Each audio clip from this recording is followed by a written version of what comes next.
Salut à tous, bienvenue dans votre JT du 9 mars et voici les titres de cette édition. On ira tout d'abord au Sportica puisque ce week-end, grâce aux associations Rêve et au Cœur des Rêves, ce sont 20 enfants gravement malades qui ont pu participer à une journée récréative. On ira aussi du côté de la centrale nucléaire puisque ce vendredi, une réunion d'information a rassemblé plus de 100 personnes âgées de 15 à 40 ans. Le but, leur faire découvrir des secteurs professionnels dont aura besoin le CNPE d'ici quelques temps. Et l'on terminera avec une manifestation nationale, le Printemps des Poètes, le thème cette année, insurrection. Mais avant de commencer ce journal, direction Paris, des commerçants de toute la France sont en ce moment en train de manifester dans la capitale contre le RSI, entendez le régime social des indépendants. 3 bus d'ailleurs ont quitté Bourbourg. Écoutez Christelle Verstraete des Ciseaux d'Or à Gravelines, à la base de ce rassemblement dans le Sivom, au micro de Vincent Vieillard.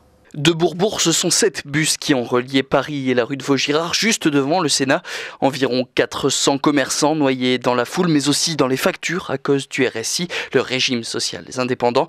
Une manifestation qui a rassemblé énormément d'artisans pour la première fois depuis 1945. Un mois, on remet le couvert, mais dans toutes les caisses de région RSI. Vous savez pas du tout combien il y a de personnes aujourd'hui? Du tout. J'ai pas vu le jour depuis que je suis arrivé, donc c'est compliqué quoi. Je pense qu'on attend 50 000 personnes. Voilà. Il y a des bus, ouais. Et il y a des bus qui sont bloqués sur l'autoroute, ils arrivent au compte-gouttes là. Les CRS bloquent les bus sur l'autoroute. C'est facile quoi. Pour éviter d'avoir trop de monde. On reviendra d'ailleurs sur les raisons de la colère de ces manifestants, ce sera demain dans votre prochain JT. 20 enfants gravement malades du Nord-Pas-de-Calais ont pu se détendre le temps d'une journée récréative à Sportica grâce aux associations Rêve et au Cœur des Rêves. Une journée offerte aux familles grâce aux bénéfices collectés durant l'année. Un reportage d'Emmanuel de Pecker. Vide-grenier, Zumba, Loto. Les bénéfices de ces actions organisées tout au long de l'année permettent à l'association d'offrir aux enfants malades et à leurs familles une journée récréative à l'image de celle organisée à Sportica. Nous, l'idée, c'est vraiment que pendant une journée, si on peut réussir à leur faire oublier tout ce qui tourne autour de la maladie, les hôpitaux, les traitements, c'est gagné. Si on y arrive et qu'ils repartent avec le sourire et qu'ils repartent fatigués, ça veut dire que c'est gagné. D'ici quelques mois, les enfants malades pourront profiter d'un séjour en bord de mer. Et pour financer ce projet, une élection de Miss est organisée ce samedi. L'idée pour nous, c'est aussi de récupérer des fonds grâce aux entrées des spectateurs, grâce à la buvette. Et donc tout cet argent va nous servir à l'organisation d'un week-end d'oxygène marin qui aura lieu le premier week-end de juillet.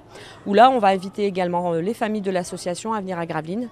Donc on les héberge dans les hôtels, on paie leur activité, la restauration, etc.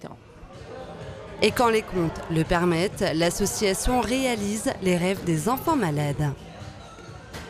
Le rêve, c'est de rencontrer Mascal, celui qui fait la section d'assaut. Parce que c'est un gros rappeur qui chante du rap, qui rappe sa vie en fait, mais très très vite. Et puis j'essaie de ressembler à lui en fait. Si vous souhaitez contribuer au rêve d'Anthony, rendez-vous ce samedi dès 18h à Sportica pour l'élection de Miss. L'entrée est fixée à 5 €.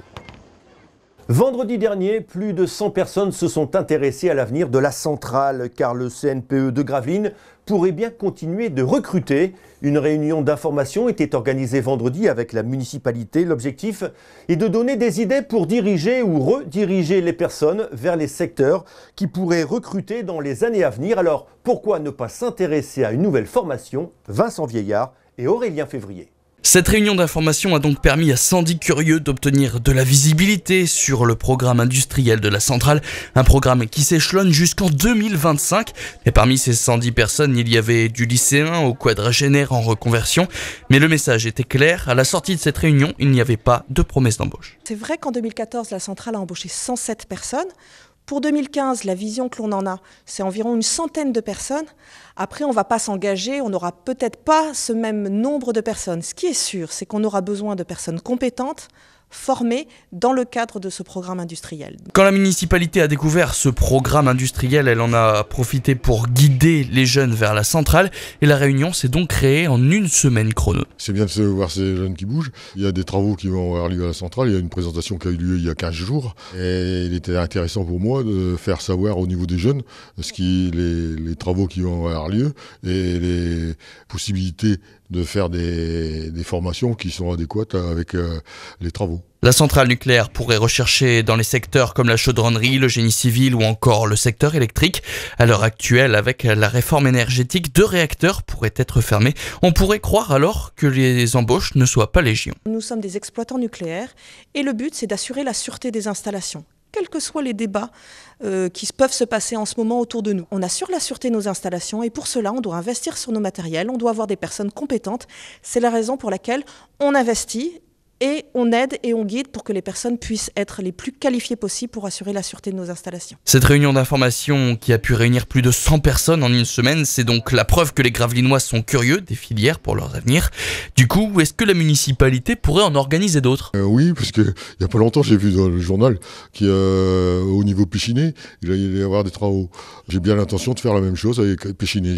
J'ai encore vu personne de Péchiné. S'ils me voient à la télé, ils vont dire il y a peut-être quelque chose qui va arriver de ce côté-là. Le Printemps des poètes est une manifestation nationale qui se déroule chaque année durant le mois de mars. Cette année, l'insurrection est au cœur de la poésie. Emmanuel de Pecker. Le Printemps des poètes permet de mettre la poésie à la portée de tous. C'est l'occasion de mettre la poésie à la portée de tous. En fait, la poésie est à la portée de tous, mais de la montrer qu'elle est vivante et ouverte à tous, accessible, et la sortir des livres, la partager. Durant le mois de mars, de nombreuses manifestations sont proposées pour faire vivre la poésie. Il y aura une exposition Insurrection par l'atelier photo de l'association gravelinoise des Amis de la Médiathèque au centre artistique François Mitterrand jusqu'au 21 mars. Dans les maisons de quartier du Pont de Pierre et des Huttes, il va y avoir des ateliers d'écriture dans le cadre des centres de loisirs. Une rencontre avec des poètes samedi 21 mars avec Marie Ginet et Dominique Sorante. Marie Ginet, une slameuse. Le slam est en effet considéré comme une forme de poésie moderne. En fait, le slam, ça rentre tout à fait dans le cadre de l'insurrection. Parce que ça sort des sentiers battus, de la poésie qu'on peut dire traditionnelle. Quand le gouvernement viole les droits du peuple, l'insurrection est pour chaque portion du peuple le plus sacré des droits et le plus indispensable des devoirs. Déclaration des droits de l'homme et du citoyen. Demain, vous retrouverez dans le plein phare d'Emmanuel de Pecker le Printemps des poètes, les ateliers du week-end et les spectacles à venir. Ce sera demain après votre JT. L'édition de ce soir est désormais terminée. Merci à tous de l'avoir suivi. Demain, Vincent Vieillard sera de retour. Tout de suite, vous avez rendez-vous avec Aurélien et le Delta Sport. Bonne soirée sur Delta TV.